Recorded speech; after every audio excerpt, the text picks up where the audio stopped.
The impression I get of Anthony Joshua these days is of a man who doesn't have any great intuition, who doesn't really trust his own instincts, or maybe he doesn't have very strong instincts, because the elite fighters, the best, the greats, intuit a lot of things.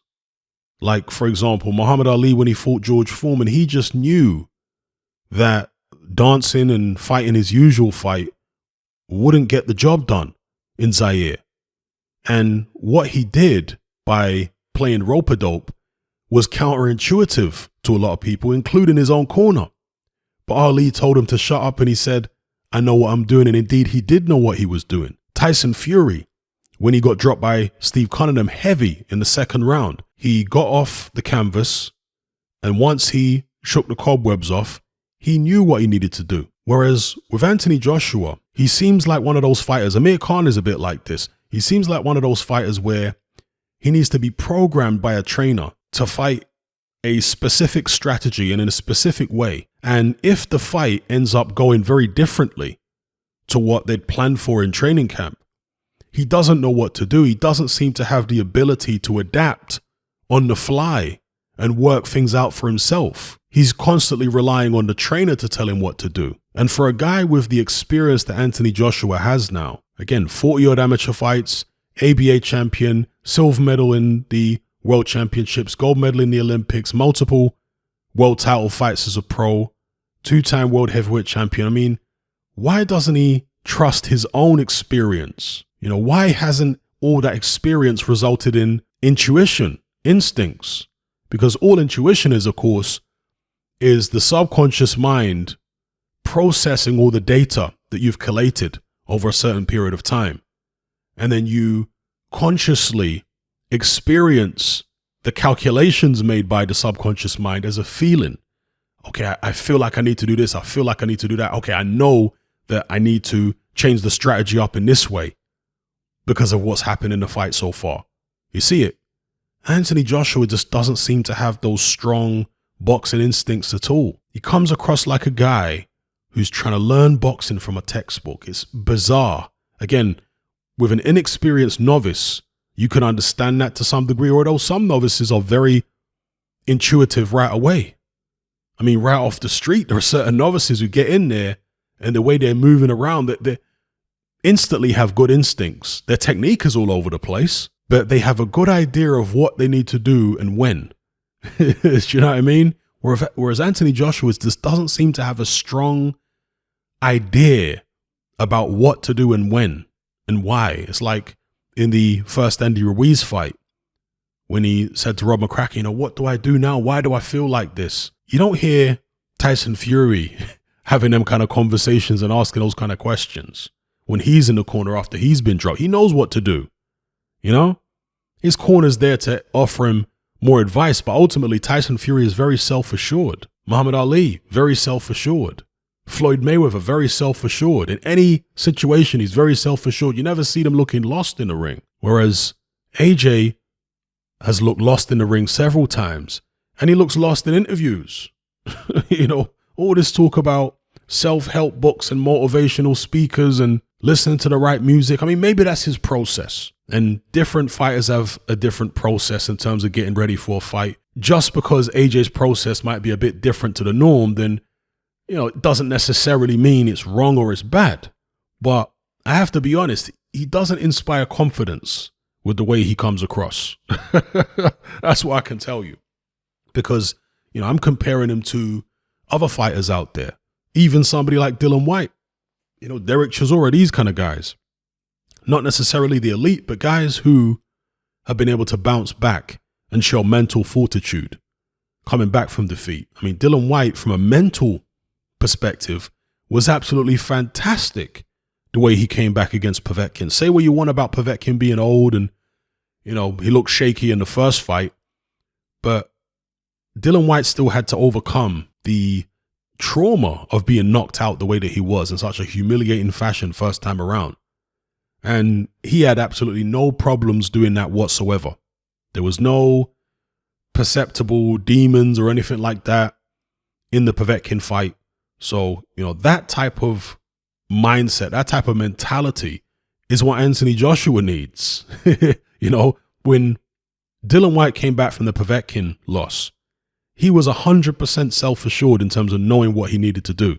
The way he was speaking was just confident. He wasn't saying, I need self-help books and I need to read this and I need to listen to this and I'm going to trial out with 100 different trainers. There was none of that. He knew exactly what he needed to do. With Anthony Joshua, again, yeah, trial out with different trainers. I've been saying for the longest time he needs to get rid of Rob McCracken. No disrespect to Rob, but I don't think he's the guy to take Anthony Joshua to the next level. I think Anthony Joshua needs to learn new techniques, okay? But learning new techniques is not the same as having good boxing instincts. You see it? I'm sure when Floyd Mayweather first stepped into a boxing ring, he had good boxing instincts to begin with, good fighting instincts. Just intuitively, just innately, he had good instincts. And obviously you hone those instincts and those instincts improve, the intuition improves, the more experience you get. But again, with AJ, it's just like, he has the mindset of a novice. It's bizarre. This guy is bordering on veteran at this point in terms of the number of championship fights he's had and the experience. He's borderline veteran now, but still talks like he's wet behind the ears student, Very, very strange. So I don't know what the solution is for Anthony Joshua. I don't think it's good for him to still be trialing different trainers this late in the day, because aren't they talking about the Usyk fight in April or something? April, May? I mean, he needs to be settled with one trainer at this point, not still trialing out all these different. No, I mean, ideally, as I've said all along, I think Anthony Joshua should not take the rematch because that would give him time. You see it? That would give him time to figure out what he's doing, what trainer he's going to go with. But at this point, it's like a race against the clock.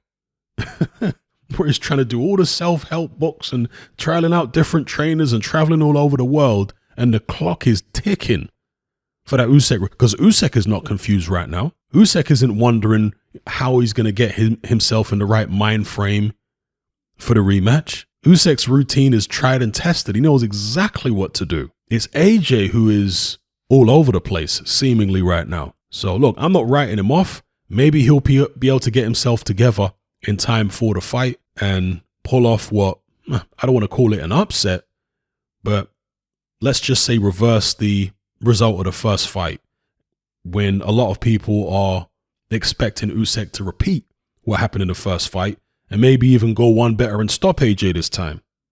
So, I'm not counting AJ out. Perhaps he can turn up and do the business.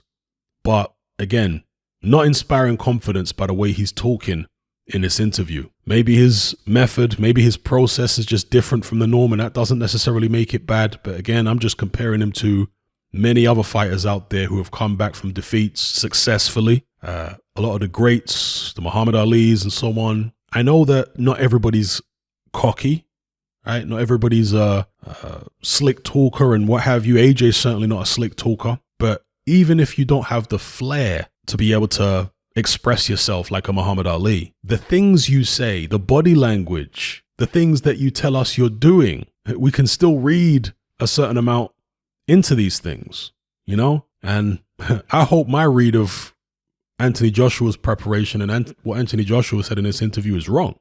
Because my read of it is, this is a confused guy who isn't confident enough in the experience he's gained himself to be able to stand on his own 2 feet. He's still looking for a master to tell him what to do. No, the trainer is supposed to get you to, change up your technique in a certain way, right? But you're still inside supposed to be confident because of the experience you have, that you know what to do, that you know what strategy to employ. It's just about, again, polishing up your technique, changing certain technical things in order to be able to do that most effectively. The strategy that you already know you need to employ. Now, AJ's talked about, I need to go and attack and this, that, and the other. But whenever he talks about it, he sounds like he's repeating things he's heard from someone else. Do you know what I mean? It doesn't seem to be coming from the heart. It doesn't seem to be coming from instinct. Again, it's just like Amir Khan. He has to be programmed with a particular strategy, with a particular approach. And when the fight doesn't go according to plan, he doesn't know what to do. And if the trainer don't have the answers, AJ's lost. He can't figure it out for himself. At the elite level, you better learn how to figure it out for yourself. Yeah, your trainer won't always have the answers. When Tyson Fury again fought Steve Cunningham, Clifton Mitchell was in his corner. No disrespect to Clifton Mitchell, right? But that wasn't Tyson Fury's regular trainer. It was Peter Fury. Clifton Mitchell was one of the seconds. But Tyson Fury figured it out for himself. So anyway, let me know what you guys think in the comments below. Are you as concerned as I am with regards to the stuff AJ is saying in his interviews? Do you get the same impression that I get? That this is a guy who's just not very self-assured and not very confident in what he's doing? And he's just looking for external answers when most of the answers are actually internal? Let me know what you think in the comments.